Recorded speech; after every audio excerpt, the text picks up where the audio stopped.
¿Qué tal, amigos? Les habla el padre Rafael Chávez y les doy la bienvenida una vez más a este su pequeño espacio de meditaciones. Estamos a domingo 23 de octubre, 30 del tiempo ordinario. En el nombre del Padre, del Hijo y del Espíritu Santo. Amén. Dios Todopoderoso y Eterno, aumenta en nosotros la fe, la esperanza y la caridad. Y para que merezcamos alcanzar lo que nos prometes, concédenos amar lo que nos mandas. Por nuestro Señor Jesucristo, tu Hijo, que vive y reina contigo, en la unidad del Espíritu Santo y es Dios, por los siglos de los siglos. Amén. La primera lectura de hoy está tomada del Eclesiástico o Siráside, capítulo 35, versículos del 15 al 17 y del 20 al 22. El Señor es un juez que no se deja impresionar por apariencias.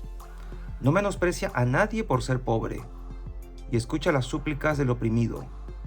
No desoye los gritos angustiosos del huérfano, ni las quejas insistentes de la viuda. Quien sirve a Dios con todo su corazón es oído y su plegaria llega hasta el cielo. La oración del humilde atraviesa las nubes y mientras él no obtiene lo que pide, permanece sin descanso y no desiste hasta que el Altísimo lo atienda y el justo juez le hace justicia. Palabra de Dios, te alabamos, Señor. Salmo 33. Si el afligido invoca al Señor, Él lo escucha. Bendigo al Señor en todo momento. Su alabanza está siempre en mi boca. Mi alma se gloría en el Señor, que los humildes lo escuchen y se alegren. Si el afligido invoca al Señor, Él lo escucha. El Señor se enfrenta con los malhechores para borrar de la tierra su memoria. Cuando uno grita, el Señor lo escucha y lo libra de sus angustias. Si el afligido invoca al Señor, Él lo escucha. El Señor está cerca de los atribulados, salva a los abatidos. El Señor redime a sus siervos. No será castigado quien se acoge a Él. Si el afligido invoca al Señor, Él lo escucha. La segunda lectura está tomada de la segunda carta del apóstol San Pablo a Timoteo, capítulo 4, versículos del 6 al 8 y del 16 al 18. Querido hermano, para mí ha llegado la hora del sacrificio y se acerca el momento de mi partida. He luchado bien en el combate, he corrido hasta la meta, he perseverado en la fe. Ahora solo espero la corona merecida, con la que el Señor, justo juez, me premiará en aquel día, y no solamente a mí, sino a todos aquellos que esperan con amor su glorioso advenimiento. La primera vez que me defendí ante el tribunal, nadie me ayudó. Todos me abandonaron. Que no se les tome en cuenta. Pero el Señor estuvo a mi lado y me dio fuerzas para que por mi medio se proclamara claramente el mensaje de salvación y lo oyeran todos los paganos. Y fui librado de las fauces del león. El Señor me seguirá librando de todos los peligros y me llevará a salvo a su reino celestial. A Él la gloria por los siglos de los siglos. Amén. Palabra de Dios. Te alabamos, Señor. Y el Evangelio de hoy está tomado de Lucas, capítulo 18, versículos del 9 al 14. En aquel tiempo, Jesús dijo esta parábola sobre algunos que se tenían por justos y despreciaban a los demás. Dos hombres subieron al templo a orar. Uno era fariseo y el otro publicano. El fariseo erguido oraba así en su interior: Dios mío, te doy gracias, porque no soy como los demás hombres, ladrones, injustos y adúlteros. Tampoco soy como ese publicano. Ayuno 2 veces por semana y pago el diezmo de todas mis ganancias. El publicano, en cambio, se quedó lejos y no se atrevía a levantar los ojos al cielo. Lo único que hacía era golpearse el pecho, diciendo: Dios mío, apiádate de mí, que soy un pecador. Pues bien, yo les aseguro que éste bajó a su casa justificado y aquel no, porque todo el que se enaltece será humillado, y el que se humilla será enaltecido. Palabra del Señor. Gloria a ti, Señor Jesús. Hoy la palabra de Dios, obviamente, y con toda claridad nos está hablando de la oración. Pero aquí también se mezcla el tema de la humildad, del orgullo, de la soberbia y de nuestra actitud cuando vamos al templo. Cuando vas a la iglesia, ¿a qué vas? ¿A fijarte de cómo van los otros? ¿A criticar al cura? ¿A criticar a los vecinos? ¿A criticar al coro? ¿O a ver qué tal leyeron los lectores?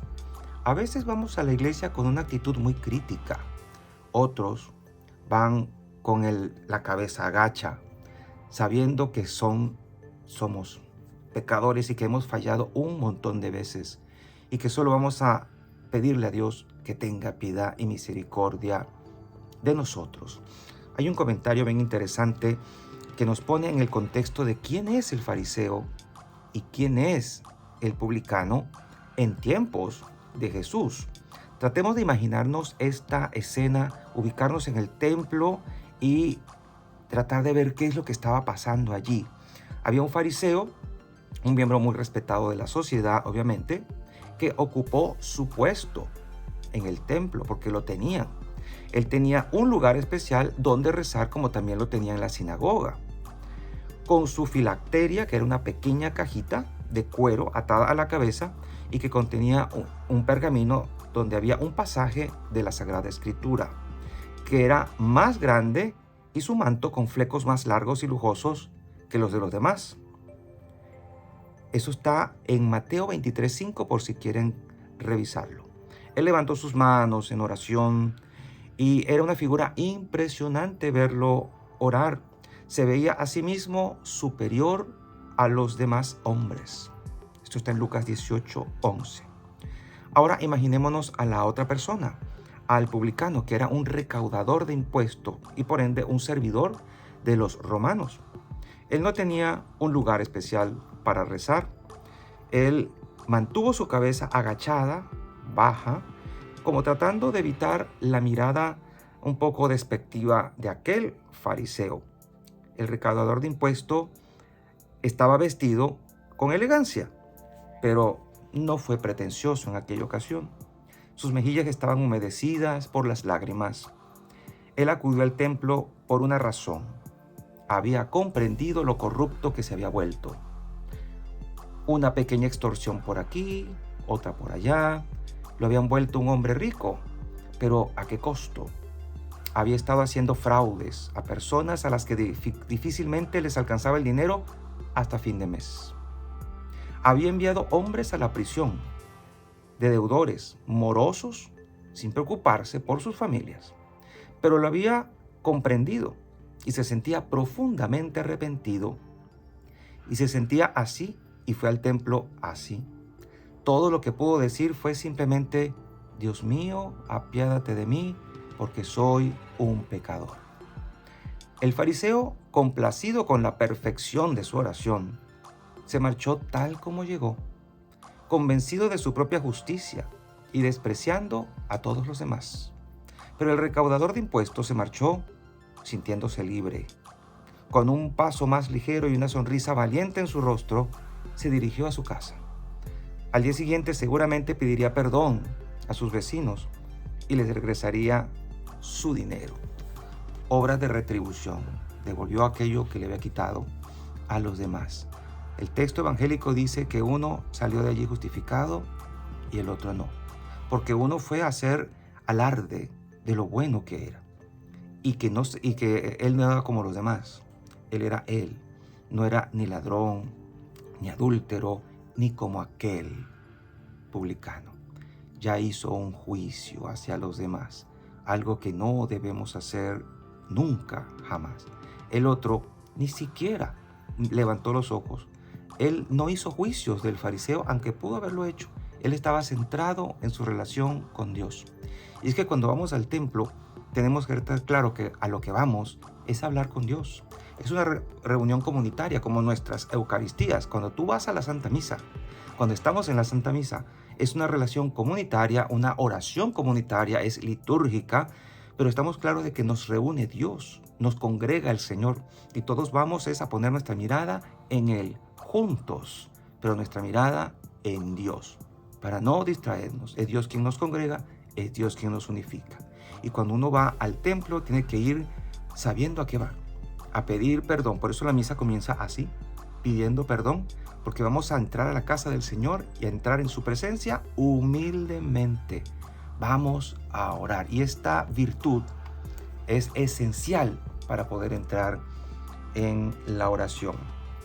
El Catecismo de la Iglesia Católica nos recuerda en el numeral 2559 lo siguiente: la oración es la elevación del alma a Dios o la petición a Dios de bienes convenientes. ¿Desde dónde hablamos cuando oramos? ¿Desde la altura de nuestro orgullo o de nuestra propia voluntad?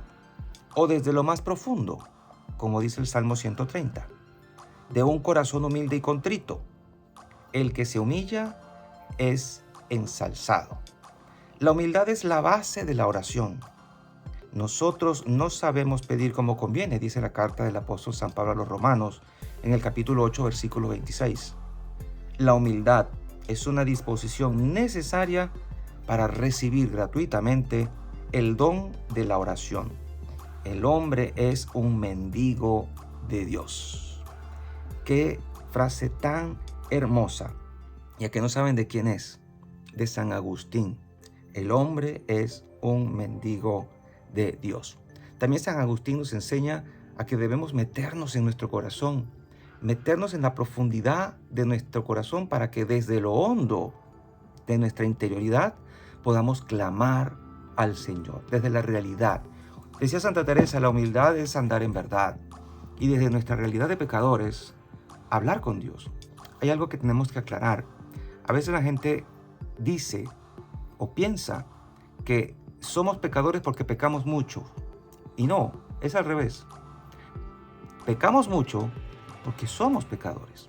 Tenemos ya esa marca en la carne. Nacemos con el pecado original, y aunque se borra en el bautismo esa culpa, nos queda esa tendencia al mal, esa tendencia a pecar, es lo que llaman concupiscencia.